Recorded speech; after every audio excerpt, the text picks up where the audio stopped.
joining us now, a man who's probably not wearing a headband, but he could definitely rock it. Dennis Pitta, BYU NFL tight end, a legend in Cougar Nation. Dennis, welcome back to the show. How you feeling this morning? Thank you guys for having me. I feel great. I do want to say those headbands are doing you guys no favors, especially on the hairline. But other than that, you guys look tremendous. It's good to not have Jerem in studio, and I'm happy to be here. Thank you, guys. Well, what do you look? I know you're not here to talk basketball, but I mean, just the excitement of having these guys come back. I mean, this is pretty cool because, as Spencer and I talked about, the beginning of the week, things did not feel like they were trending that direction. Just as somebody that watches, and you obviously came to a basketball game this past season, like this is just pretty cool to have these guys saying, yes, I'm committed to come back to BYU. No, it's awesome. And listen, I'm a big BYU basketball fan. We only made it out to one game this year, but usually we try to get to one or two games every season. Shoot, I mean, I brought Joe Flacco out this year to support the Cougars when we played Kansas State. And so obviously I love watching them. It's always a lot more fun when they're a good team and when they're competing in the Big 12 like they did last year and winning a lot of games.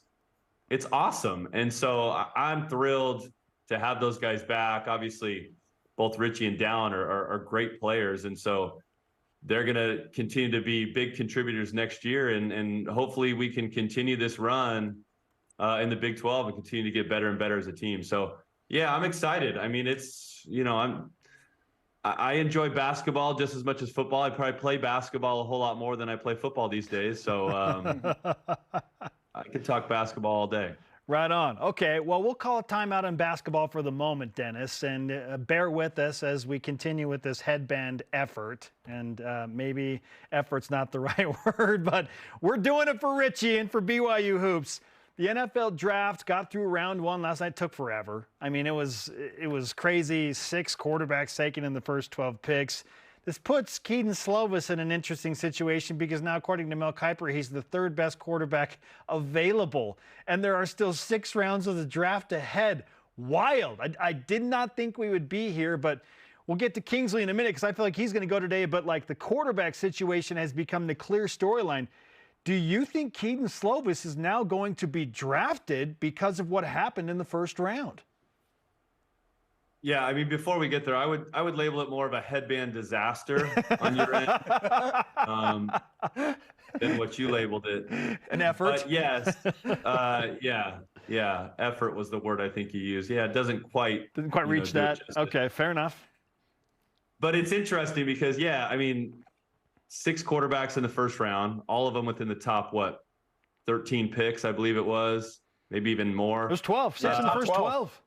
Yeah, top 12. So, I mean, it's crazy. And you know, that's what can happen when there's a run on a position. Everybody kind of gets slid up a little bit. And so, I mean, if you're Kedon Slovis or some of those quarterbacks that were kind of ranked below a lot of these guys, you love to see all these guys get plucked earlier and earlier and earlier because now you're going to have quarterback needy teams later in this draft. They're going to say, well, we need somebody. We've got to fill, you know, this backup position, or we have to have a guy in the building because our quarterback room isn't complete. And so that just moves these guys up the board, and you might have to, you might have him slotted as a later round guy, but you kind of have to reach a little bit just because of a team need. And so it certainly plays in his favor. But listen, Kedon Slovis had a great pre-draft, kind of last couple of months because I was out there quite a bit. I was training a couple tight ends, getting them ready for the combine and this whole draft process. And I was out there with John Beck and Kedon Slovis and all those quarterbacks that were getting ready. And, you know, Kedon can really throw the ball. We obviously saw at the combine he can really run. That was a surprise to me. I think that the week after I saw him back out on the field, and I said, Kedon, I know on paper you ran a faster time than me, but if we lined up right now, there is no way you're beating me in a 4. I don't care what the clock said. Yes, I ran a 4.62 at the combine. You ran a 4.56 or whatever your official time was. You're not beating me. And I have a bad hit at this point, but I have too much pride to lose to a quarterback, especially one that isn't known for his running prowess. But I mean, what what an unbelievable time for Kedon. And I think it opened a lot of people's eyes. And not that that time's going to matter all that much for his style of play, but it opened people's eyes. Like, this guy's a lot more athletic than I think we had originally anticipated. And yeah, it was kind of a rocky year at BYU with, some injuries and all the things that happened this past season for him. But he has a body of work that people can lean on and really study the tape on. And he throws the ball as well as any of these quarterbacks in the draft. And I mean, with Beck and those guys out there, they had almost all the top quarterbacks: Jaden Daniels, Penix, JJ McCarthy, and Kedon's right up there throwing just as good of a ball, if not better, than a lot of those guys out on the field. Interesting. And so he's going to impress a lot of guys just in workouts, in the kind of high character person he is. I mean, there's not a better guy than Kedon Slovis. I've really got to know him over the last year or so, and he's a great guy. I think a lot of teams will be lucky to have him in the building and allow him to kind of develop, hopefully behind, some savvy veterans. And who knows? I think, the future might be bright for him in the NFL.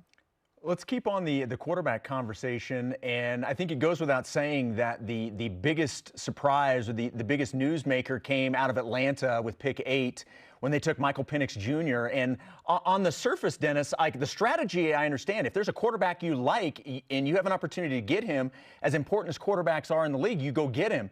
But Dennis, how do you do that when you just gave Kirk Cousins $180 million and $100 million of it's guaranteed? Like, how much of a disaster could that be in Atlanta? Yeah, it's not ideal. And I think I understand the strategy, like you mentioned. I understand kind of going with the Packers model, because the Packers took a lot of heat a handful of years ago when they drafted Jordan Love, and you had Aaron Rodgers still in, his relative prime, and a Super Bowl window still open for them. And they needed some more playmakers on the outside. They needed some more weapons for Aaron Rodgers, and instead they drafted a first-round quarterback in Jordan Love.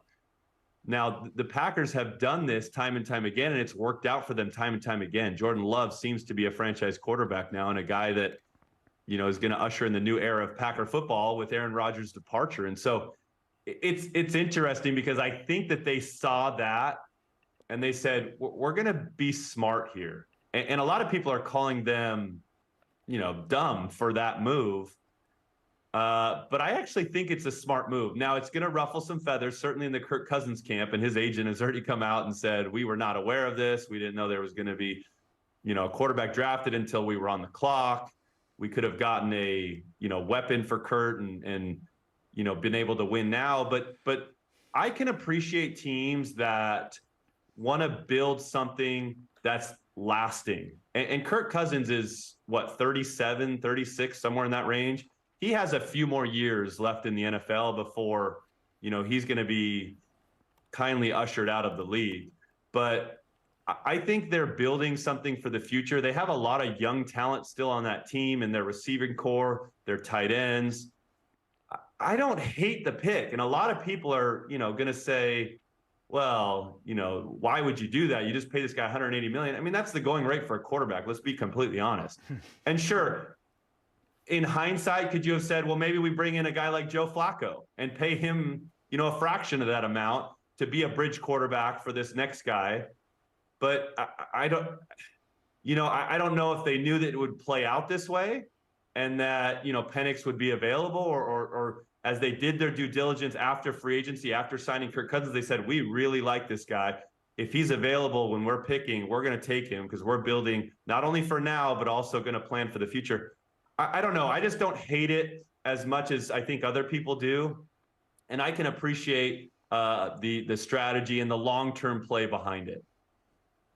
Dennis Pitta is with us on BYU Sports Nation. We're talking NFL draft now. Okay, Dennis, we've discussed Kedon Slovis and the quarterback situation there. Good chance he might have his name called now because of what has transpired. And we focus primarily on the QB position because it is the headliner in the NFL. Well, earlier this week, Zach Wilson gets traded to the Denver Broncos. Peyton Manning and Mark Schlereth get in Zach Wilson's camp, and both collectively think this is going to be a good second chapter, an opportunity for Zach to go in and maybe be the starter for the Broncos and really show his skill set. Then Denver drafts Bo Nix last night. Do you expect Zach Wilson to be the starter for Denver in week 1, given what Denver did in the draft last night? Yeah, it's tough to say. I mean, with quarterbacks, it's who knows? I mean, is Bo Nix going to be ready day one? I think a lot will depend on his maturation over the next couple of months in the offseason, how quickly he's able to pick up their playbook, how quickly he's able to adapt to the NFL game and to the speed and to the everything that you have to know at the quarterback position. From all accounts, especially what you heard from Sean Payton and everybody in the Broncos camp last night, Bo Nix is an incredibly smart and intelligent player, and that's one of the reasons why they loved him and decided to pick him at, was it 12? Is that where he went? 11, he went 12? 12. Yep, he went 12. 12, yeah. But listen, I agree with Peyton Manning and Mark, a lot of the takes on Zach when the trade happened, because nobody looks at that Jets situation and says, that was a great situation for Zach. He just didn't make it happen. He had everything around him that he needed. He had all the support he needed, and it was his fault for his failures with New York. I don't think anybody that knows football is looking at that situation and saying that. I had several friends, in that quarterback room. Joe Flacco was in that quarterback room for a year with Zach. I knew a lot of people in that building. They understand a lot of the dysfunction that was going on behind the scenes with that organization, with Zach in particular and the coaching staff. It was not an environment where I think Zach was going to be set up for success. And so this is a great situation for Zach to be able to get a fresh start, number one. Now, I don't think anybody's surprised that the Broncos took a first-round quarterback. I think everybody anticipated that. And so if I'm Zach, I'm focusing on me. I don't think anybody wants to rush Bo Nix onto the field either. I think that there's a lot of value, even though it's not typical nowadays to sit a first-round quarterback and be patient with a first-round quarterback. I think there's a lot of value in being able to do that. And I'll point back to the Jordan Love, experiment with the Packers. And you can look at Aaron Rodgers prior to that when he was there with Brett Favre. And so I think that's what the Falcons are looking at. Well, we're going to be able to develop Penix. We're going to be able to allow him to sit and be patient with him. Well, we have Kirk Cousins now, and we're at least paying him guaranteed money over the next couple of years. And then Penix will be our future. I think if Zach can emerge as a guy, we know he's talented. If he can pick up the offense and be a stable signal caller and a game manager for them early on, I think he can play right away. And I think he can be that bridge quarterback until the Bo Nix era starts in Denver. And so I think he's in a good situation either way. I mean, he was going to a quarterback needy team. They were going to take a quarterback. I mean, that's just the reality of the situation. But he's got an opportunity to compete and try to be the guy. So happy for Zach and hope that he has success there. Well, with all these quarterbacks, Dennis, you got to have somebody that can protect them. And then that brings us to Kingsley Sumata, the left tackle. I will be surprised if he's not taken today in round number 2. Do you think today's the day for Kingsley that he finally realizes that dream of getting drafted in the NFL?